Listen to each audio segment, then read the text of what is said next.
Super రాజా, ఈ అవకాశాన్ని అస్సలు వదులుకోకు. అక్షయ్తో బైక్లో లాంగ్ డ్రైవ్ ప్లాన్ చెయ్యి. ఓకే నానమ్మా.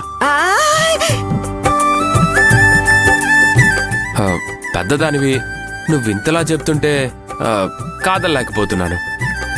పైగా ఖర్చు కూడా ఉండదని చెప్తున్నావుగా. సరే వెళ్దాం వెళ్దాం. నా తండ్రి. అమ్మా, నువ్వు మొక్కుకున్నావు బానే ఉంది, కానీ ఈ విషయం ఇంకా ప్రకాశంతో చెప్పలేదు కదా. మరి రాజాతో అలా చెప్పేవేంటి?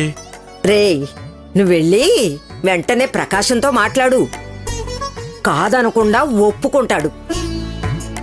మనందరం కలిసి రేపే బయలుదేరుతున్నాం. సరే అమ్మా.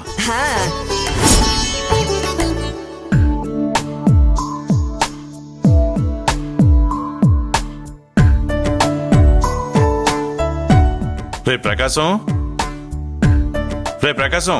ఎవరు? రండన్నయ్య గారు, రండి కూర్చోండి. ప్రకాశం లేడమ్మా? ఉన్నారన్నయ్య గారు, మీరు కూర్చోండి, పిలుస్తాను. ఏమండి ఏమండి? ఏంటే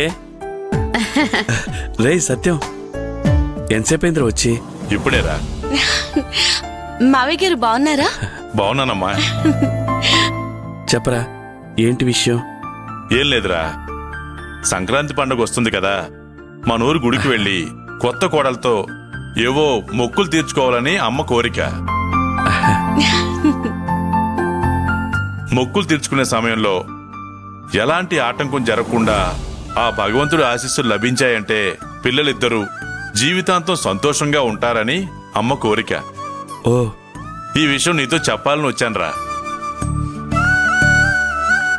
వెళ్దాం నాన్న.